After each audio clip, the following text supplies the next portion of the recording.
Hi, friends. Welcome to Whoop with Jen.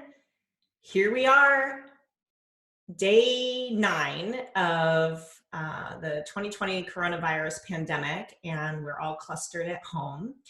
And now I'm doing video in addition to audio with the podcast. So this is a new venture for me, and I'm really excited about it because it gives me something to do and something to think about.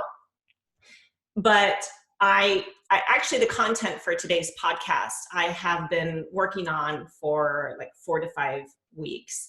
And it's because of a specific incidents that happened to me, but it also is about a topic that I keep hearing the same word being dropped over and over and over again, and by people that I know to be, really calm. And it's anxiety. And I have always had a high level of anxiety. Um, I'm not blaming my mother, but she definitely was kind of a worrier, or I'm sorry, is a worrier. And I sort of grew up in that environment. And then add to that, I've been through a couple economic downturns, this being one of them. I have lost my job, and I have a special needs kid. So I have a lot of things in my life that generally are going to make me anxious. And, I had one of Elle's therapists over yesterday, and she's like, I just have so much anxiety over this unknown and this fear and what we're going through right now. And I thought, okay, well, I might as well go ahead and drop this pod. And a specific incident where my anxiety kind of has built up into a moment when I had my very first panic attack, which are apparently common, but I didn't know I was having one at the time. And I thought I would share my story of what happened and how I think it built up and what I'm doing to make sure that having anxiety leading to panic attacks doesn't negatively impact the quality of my life. So the last half year more has been really stressful for me, as I've indicated in other podcasts. I took on a consulting assignment that was supposed to be 6 weeks at a level way less than the level of work that I've ever done in finance and accounting. And there were just a lot of factors that the company really weren't aware of that were very, very, very stressful. And I ended up working a ton of hours. In the meantime, I was still showing my buyers houses and writing up real estate contracts, which I would do at nights and on the weekends, and then have this, consulting gig during the week.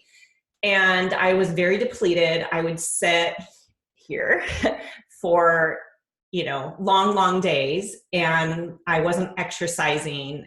The best I could do was to eat right. But my body was starting to get fatigued. My mind was getting fatigued, and I really wasn't taking care of myself. And I really wasn't putting myself first. I was putting this client first. And I don't know why, other than that. I guess I'm just one of those people that always sacrifices their own mental and physical health and well-being for others, regardless of what I was or was not going to get out of it. And, add to that, I've got a family and a household, and it was just a really stressful time for me. And so last month in February, I had to take Elle to a cheer competition that was in Las Vegas, Nevada. And this is the first time we've done the competitions there. Normally we go to Anaheim, but I had to drive and take her there. And so I am nervous about the drive because I've only done the drive to Las Vegas from Phoenix a couple of times, and there are so many crosses on the side of the road. There's always accidents on this particular stretch of highway. And some parts of it, it's 2-lane with no passing. And I'm a good driver. Like, I don't mind driving to Anaheim, but for whatever reason, I was a little bit more apprehensive about this drive to Las Vegas. And also it's because I don't know the drive. like, I know how to get to Disneyland. I know how to get to Anaheim, but I don't know how to do this drive to Las Vegas. And so I make sure that once we get into the city limits, I pull over to put into my phone the address and the directions for the hotel. Because I don't have a navigator that can help me. I'm solo, and I didn't want to launch the app, too early in our drive. And so driving around Las Vegas is crazy. I mean, I'm driving there on a Friday. We have a family dinner, and the traffic in Vegas is insane. What was supposed to be a 9-mile drive and 13 minutes took us 40 minutes to get to this dinner. And I was the one that found this restaurant because I had to find a place that could take 21 adults and children. And I felt so bad that everyone was driving in that day and hitting traffic and had to drive so far to go to this restaurant. And the families couldn't have been nicer and more accepting because they were just happy we were all together. But it was just, this is the buildup of, the things that I'm doing, because when you're driving in Las Vegas, the GPS on my phone or maps will be like, take one of the right 3 lanes, and then you have to take an immediate left or right after that. So it doesn't really tell you which one of the right 3 lanes. And I'm listening, but I really need to be looking because it's showing me the arrows, and then there's all these circles, and it's just kind of hard to get around there. And the place looks like a bomb has gone off. It's like rubble. Everything's under construction. The lot next to my hotel was filled with cranes, construction cranes. And even though my hotel was not a casino hotel, which was nice because there was no smoking, it was packed. It was just so busy. So there's just like this constant noise and dirt and chaos. And we have to get up Saturday morning and get the cheerleaders to a practice at a gym. And it was pouring down rain. And I never look at the weather living here in Phoenix. I just assume it's going to be sunny and mild. And I figured Las Vegas would be the same. And so I'm wearing flip-flops and I don't have a jacket. And all Elle wants to do is, after the cheer competition, is to go back to the hotel and swim. And I don't want to stand outside in the rain. So we do this cheer practice. And then one of the teammates, they had Ubered over to practice, and I gave them a ride back to their hotel, which was, I think, the Flamingo, and it's under construction. And so we're like driving through the parking garage, and they've got people directing us. It's so bad. And it's just chaos. I get back to the hotel, get Elle put in her uniform, and we have time to make it to the competition. And we were fortunate to get a ride with one of the other families whose the dad was going to take their other child to a museum and not do the competition, because these things are like $20. And then we get to that place, and it's a nightmare, and it is a casino, and there is tons of smoke. And I felt like, I commented to the other mom, I said, I feel like I'm in New York City. Not to say anything bad about New York City, but just that busyness. And she said, yeah, I'm from there, and it feels like that. And so we get them all dropped off and checked in, and we have 2 hours to kill. So we decide to go get a glass of wine, which is what most parents should probably do. They've got time to kill. And the line, so we find the non-smoking sports book area, and one of the families decide to get food, and they're in line forever, and their food takes forever. And we're kind of getting close to when the athletes are going to go on stage, and we're waiting for them. And then I'm like, you guys, we got to go. Like, we're going to miss it, and we're really far. And I kid you not, Mother of the Year moment, we round the corner, and sure enough, our athletes, our cheerleaders, our children are already on stage. Now, we only missed maybe 15 to 20 seconds of their performance, but, Mother of the Year again. Like, I felt awful that I missed the favorite part, which is when I see Elle run out onto the stage, because that's her most favorite thing, is to run out and accept the applause from the crowd. So now I'm like, oh, great. Now I missed the most important part of the performance because Mommy had to go have a little drinky with her friends. And I mean, they went on early, in all fairness to me. They went on 5 minutes early, so we would have made it. But this is buildup, okay? So this is buildup of just this whole trip and the chaos of it. And then, of course, she wants to go back to the hotel and go swimming, and it is cold, it is wet, I don't have a jacket. She's like, but, and she's so logical. Mom, there's a hot tub. Even if the pool is cold, I can go in the hot tub. And I don't want to stand outside. So she's disappointed.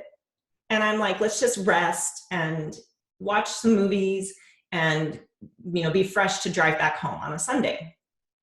So we get up, and it's just one of those beautiful days in the Southwest after days of rain, where the air is so fresh and the sky is so blue and everything just is clean. And it's a Sunday in Las Vegas on the boulevard, and no one's up. And I think we head out like around 8 or so. And we're making the drive back. And part of it is actually, really beautiful. Driving over the dam is really pretty. But at one point during the drive, without any trigger and without any warning, my body started to have some physical feelings. And it started with, my heart started to race. Again, nothing's triggering me right now, but just driving casually. And Ella's a very good traveler, and iPads are of great assistance with that. My heart just started racing, and I started having heart palpitations, and I got really hot, and I started to not be able to catch my breath. And then my fingers started tingling, and I felt like I couldn't manage the steering wheel. And so I've got all of this stuff going on, and I get very, very scared. And I don't know if I'm having a heart attack, which is the first thing people go to when they have a panic attack, is they think they're having a heart attack or a stroke. And that's what starts going through my mind. And unfortunately, my mind then took over my body, and it started creating false drama. My mind started going to dark places of, oh my God. And I'm on a 2-lane road. So I've got cars coming towards me very fast. We're going like 70 miles an hour. I'm worried I can't control my vehicle. I'm shaking so hard, and my vision starts to get blurry. And I start going to the places of, oh my God, I'm going to crash the car. I'm going to drive right into that truck coming towards me. Oh my gosh, I'm going to crash the car and I'm going to kill both of us. And what happens to Greg and Jack if both Elle and I are gone? And then I start even going deeper, like, oh, I'm going to crash the car. I'm going to die. Elle's going to be okay, but the first responders aren't going to know how to deal with her and communicate with her. And she's going to be scared. And how does Greg get here? I mean, I have so much negativity and fear and images going through me right now. I am going to lose it. And I'm on this 2-lane road with no shoulder. A state trooper pulls up behind me with his lights flashing, not for me, but he needs to pass me. And we're on this no passing zone going through curves, and I have no shoulder to pull over, and he pulls around me, and then I get freaked out because he's going to crash into a car. And so for about 20, 25 minutes, I'm in this panic state, and I have nowhere to pull over because there's no shoulder and there's no exit. And I found an exit and I pulled off, and I have no cell signal. So right now I'm kind of feeling very isolated, very alone. Elle can tell that something is going on, and I can see that my behavior is worrying her. And I just get out of the car and I said, we're going to go walk around. I think the best thing I can do is to walk around. I first sat there and started taking my pulse, because my heart rate's pretty low, like 60 beats a minute. And it was like 72. And I'm like, okay, well, that's a little higher than normal, but look what I've been through. So, okay. And then I made the mistake of thinking about it, and I checked it again, and then it went up to 84. And I'm like, oh, this is not going in the right direction. So I'm walking Elle around this, dirt lot at the end of I don't even know what that exit goes to. There's no business there. And I'm like, let's do jumping jacks. Like, I'm doing everything I can to try to calm myself down. And I'm like, okay, I have no cell coverage. I can't call Greg. I can't get help. I didn't know if I should get to cell coverage and call 911, go to an ER, find an urgent care. I was just so afraid and didn't know how to cope with what was happening to me for the very first time. And so I pulled myself together. I think it took me 15, 20 minutes, and got in the car, and I just told myself that I got this. I can do this. And I get to the outskirts of a town where I started to get cell coverage, and I called Greg. And I was really embarrassed to call him and I didn't even know how to phrase it. I just said, hey, honey, I've got some weird stuff going on physically, and I'm really scared, and I just want you to know so that you know where I am, and I might need help. And he was so calm, and he, later told me how frightening it was to get that call and how worried he was. And I know he was going to be starting to track me and my location. But he went to the computer and he looked up all the symptoms that I said I was having. And I want to say that like the hand tingling thing was the thing that freaked me out the most. And he said, it's a panic attack. And he said that apparently it's very common in women, especially women in your late 40s, which you are. And he was so soothing and calming to me, and just talking to him it just sort of started to slow everything down. And I was able to get to a rest area and, take another break. And I said, okay, I got this. I can get home knowing that you're available to call me. And once I got closer to Phoenix, I even took back roads to get home because I just didn't want to get on the busy freeways, some of which have a lot of construction and they're stressful anyway. So I make it home. And, let's add this to the mix. Another life event. We had bought a house, and then we had to sell our house. So that Sunday I was going to come home and completely get my house ready to be put on the market. So let's add that little extra stress level into the whole play. And so we do that, and I'm feeling better. And the next day is Monday, and the photographer is coming over to take pictures of the house. And I've got the landscaper who's come through. I've got the cleaning lady who's come through, and the house looks amazing. And so the photographer shows up, and Greg's at work and the kids are at school. That seems like a very long time ago that I was at home alone with Greg at work, physically at work, and the kids at school, because that's not where we are today. So I open the door for the photographer, and all of a sudden it happens again. All the same symptoms. I mean, I am just white. And I'm so scared. And this is a poor young photographer, like young man. And I'm bent over trying to catch my breath. And I said, I'm sorry, I'm having a medical issue right now, so I can't take you through the house. You have to do the best you can with the pictures. And he says, do you want me to come back at another time? And of course, me, being the way I am, I said, no, I'd just prefer if you could stay here and call an ambulance if I pass out. Like, this is a stranger. What a burden. This guy must have gone home and told whoever he lives with, like, this crazy lady expects me to be there for her in case of an emergency. And so I'm texting a couple of my neighbors, and they're not home. And I'm in such a panic that I'm alone, and what happens if I faint, and who's going to meet Elle's bus? And again, that spiraling of all of that negative scenario is going on. And so I'm able to call my next door neighbor, and she used to be a nurse, and she couldn't have been the best. She was the best person to come over and help me. And she's like, well, I got to get my kids to preschool, but she saw me, had me lay down. She said I was white, just so pale. And she said, you're having a panic attack, but it's okay because I know people who have them, and you're going to be fine. And she gave me a naturopathic supplement. And she's like, the best thing you can do is lay down.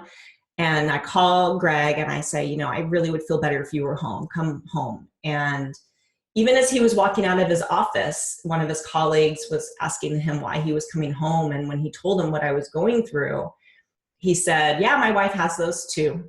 And I called another neighbor who's moved, and she was about to enter into her Pilates class and didn't join the class to stay on the phone with me until Greg got home. So thank you, Debbie. You're just like, I'm so surrounded by amazing people and friends. And I talked with another friend later that day, and she said, girl, I have panic attacks and I've been to the ER and they're very scary, but you've got to deal with it because otherwise you're going to let them overcome you and how you live your life.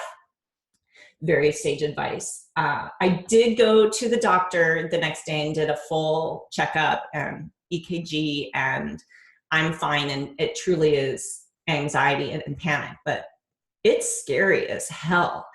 And, doing some research, 2.5 million people suffer from them, mostly women. And maybe it's because we take on so much, and maybe we shouldn't.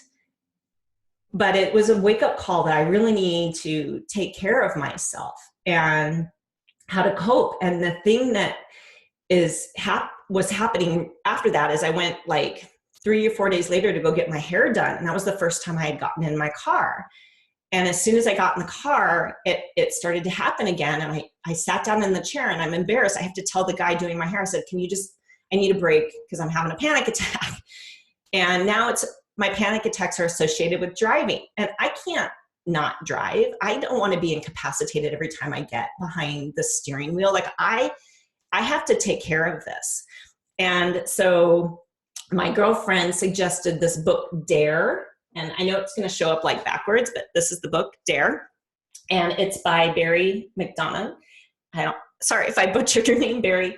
But this has been so helpful, and there's an app, and it is an amazing read because it's almost like, they're writing to my story. And it made me realize that it is so common and so frequent that this happens. And if I didn't share my story and ask for help, then I wouldn't have found out that I'm not alone and that it's not just me. And there are tactics in Dare that have been, super helpful. And I'll just tell you what DARE stands for. It's diffuse, allow, run toward, and engage. And basically, you're not giving the anxiety the control. You're taking control back by acknowledging it. You accept it. You embrace it. You tell it WTF or, so what? Or yeah, bring it on. Give me more. And I can't tell you how much that has helped me because I'm now changing the way I react to the panic attack. And I have to honestly say, since that time in the chair of getting my hair done, I haven't had one. I've had times where I've started to feel anxious and so I haven't had an attack again. But when I do feel that anxiety, I'm like, okay, fine, let's have at it. Let's have a big party. Pour me a cocktail. I'm here. And by giving it that amount of attention or that type of attention, it's totally diffusing it. And it's allowing me to be the one who's deciding how I'm going to react to it.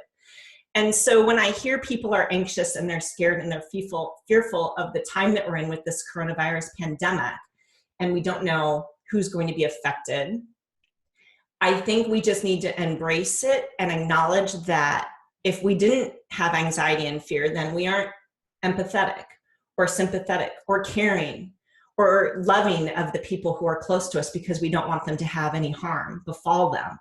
And so this is, and if you've listened to my last podcast with Wade, it's a time to grow.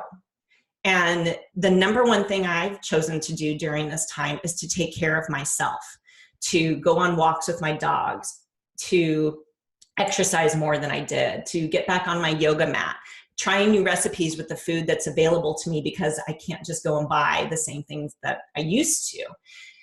And it occupies my mind, and that's the engage part of DARE. And so for anyone out there that's feeling secluded and they're missing out on their friends and their relationships or isolated, just know that you're not alone, and it doesn't take much time to send a text. I mean, just, reach out to people, text them, FaceTime, or Zoom. And I just want to emphasize, how important it is to take care of yourself and not feel guilty about that, because the stronger we are physically and mentally, the more we can help others. One of the things that was embarrassing for me about this whole panic attack thing was Greg said, you got to tell Jack. And you've got to tell him in case you have an episode and he's there, that he knows what's going on and understands what he, doesn't need to do, meaning call 911. And of course, now he's home for the rest of the semester. And it was very humbling. Like, I started to get anxious just thinking about bringing up the subject with him, but I had to face it. And we were walking the dogs and I told him what happened. And he's like, oh yeah, I have a friend who has panic attacks. And he just was so casual and accepting of it. And he actually said that the way I'm handling it is way healthier and better because he's helped his friend through a panic attack. And that's just kind of like, soothing him a little bit. So his friend, who's 19, isn't targeting it the way I am. And my heart goes out to him, because you shouldn't be 19 and suffering from panic attacks. Like, let us 48-year-old women do that. But it puts things into perspective, that I wasn't telling him I had cancer or I was sick. I was just telling him about something that is truly a mental problem. And I'm grateful that I don't have more serious things that I would have to ever tell a family member. So I hope that anyone who's out there listening just knows that whatever feelings, thoughts, emotions you're having, you're not alone. We're all there for each other. I do believe we will come out of this as a kinder society. And I'm always here if you want to reach out to me. I'm a very good listener, and I'm here for you. So whoop to you all out there. Wash your hands. This is Jen.